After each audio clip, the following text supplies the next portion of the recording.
Vedeli ste, že ak investujete 100 € na akciových trhoch, pravdepodobne 20 až 40 € investujete do 6 najväčších akciových spoločností na svete?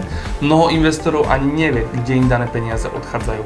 Reč je o 6 najväčších technologických gigantov, ktorí sú v tom, čom podnikajú monopol. Apple, Microsoft, Nvidia, Amazon, Alphabet a Meta si už s veľkou pravdepodobnosťou konkurenciu k sebe nepustia. Mnohé z týchto spoločností nám budú ponúkať ďalšie desiatky rokov ich produkty a služby. Viete ale, v čom sú tieto spoločnosti výnimočné? Volám sa Martin a dnes si tieto spoločnosti rozoberieme. Firma Microsoft nám len prednedávnom pripomenula jej dôležitosť, keď aktualizácia bezpečnostného systému ochromila jej zariadenia po celom svete. Mnohé podniky, banky, letiská, televízne štúdia či iné inštitúcie boli niekoľko hodín paralizované a ich činnosť bola prerušená, čo spôsobilo veľké finančné škody. Väčšinu počítačov vo svete riadi Microsoft svojim operačným systémom Windows a s veľkou pravdepodobnosťou riadi aj ten váš. Firma má až 25% podiel v cloudovej infraštruktúre po celom svete. Známe spoločnosti, ktoré pôsobia na Slovensku ako ESET alebo Slovnaft, využívajú ich cloudové riešenie. Balík Office myslím, že nikomu nemusím predstavovať. Používame ho dennodenne na písanie dokumentov, prezentácií či excelovských tabuliek. Bez týchto telefónov si už mnohí z nás vedia predstaviť život len veľmi ťažko. Napríklad v USA väčšia polovica všetkých smartfónov je práve tejto značky. Reč je o spoločnosti Apple, ktorá bola založená v roku 1976 Steveom Jobsom, Steveom Wozniakom a Rolandom Wayneom.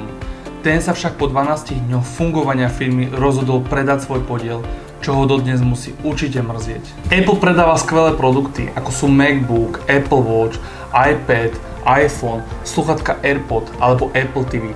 Tieto produkty tvoria skvelý ekosystém, ktorý sa už dá len ťažko opustiť. Ďalšou v poradí je firma Nvidia, ktorá zmenila svet hier svojimi grafickými kartami. Tento technologický gigant otvoril dvere do budúcnosti umelej inteligencie, autonómnych vozidiel či super počítačov, ktoré pomáhajú vedcom riešiť komplexné problémy od predpovedí počasia až po vývoj nových liekov. Nvidia má výrazný vplyv na naše každodenné fungovanie. Väčšina infraštruktúry by bez ich čipov nedokázala vôbec fungovať. V roku 1994 v malej garáži v Sietli začal písať Jeff Bezos históriu firmy, ktorá zmenila svet. Jeho vízia bola jednoduchá. Založiť online knihkupectvo, ktoré malo priviesť revolúciu v spôsobe, ako ľudia budú nakupovať knihy. Amazon sa snažil rozšíriť svoj sortiment o elektroniku či potraviny a stal sa najväčším internetovým obchodom na svete. Firma je líder v doručovaní tovarov prostredníctvom vlastnej siete skladov a logistických centier. Plány na doručovanie tovarov pomocou dronov sú tiež veľmi smelé. Amazon je jednoznačným lídrom v cloudových riešeniach pre firmy po celom svete s 31% podielom na trhu. Jednoducho povedané, Amazon prenajíma svoje úložiska pre dáta mnohých firiem po celom svete. Spoločnosť Meta asi nikomu nemusím predstavovať. Mladý Mark Zuckerberg na Harvarde vytvoril s tímom expertov sociálnu sieť, ktorá mala spájať študentov. Projekt prerastol do takých rozmerov, že sociálnu sieť v súčasnosti používa vyše 3 miliardy aktívnych užívateľov po celom svete. V roku 2010 Kevin Systrom a Mike Krieger zakladajú sociálnu sieť Instagram. Táto spoločnosť sa stáva vážnou konkurenciou pre spoločnosť Facebook a práve Mark Zuckerberg si túto hrozbu uvedomuje. Svoju pozíciu upevňuje Mark v roku 2012, keď kupuje Instagram za $1 miliardu. A táto kúpa sa naozaj oplatila. Hodnota Instagramu je dnes $100 miliard amerických dolárov. Ďalšou skvelou kúpou bola kúpa spoločnosti WhatsApp v roku 2014 za $19 miliard.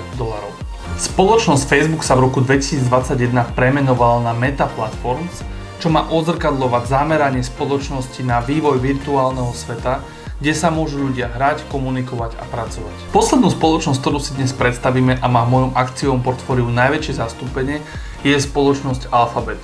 Tu určite mnohí z vás nebudete poznať podľa názvu. Je to ale materská spoločnosť spoločnosti Google, ktorá stojí za mnohými projektami, ako je videoportál YouTube, prehľadač Google alebo operačný systém Android či Google Maps a ďalšími projektami. Spoločnosť Alphabet je jedna z najvplyvnejších spoločností na svete.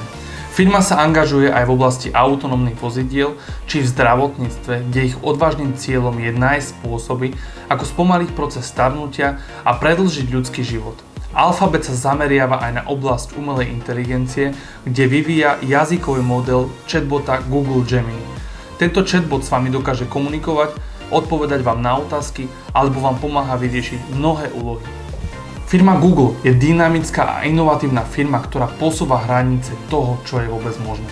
Toto je len krátka vizitka o týchto spoločnostiach, ktoré si myslím, že menia svet lepšiemu a ja rozhodne nechcem byť len ich konzumentom, ale chcem sa podieľať aj na ich úspechu tak, že si nakúpim ich samotnú akciu alebo nakúpim ETF fond, v ktorom majú zastúpenie. A verím tomu, že sa pridáte aj vy. Ak sa vám video páčilo, dajte mu like alebo ho prezdieľajte s priateľmi a my sa vidíme pri ďalšom videu. Čau.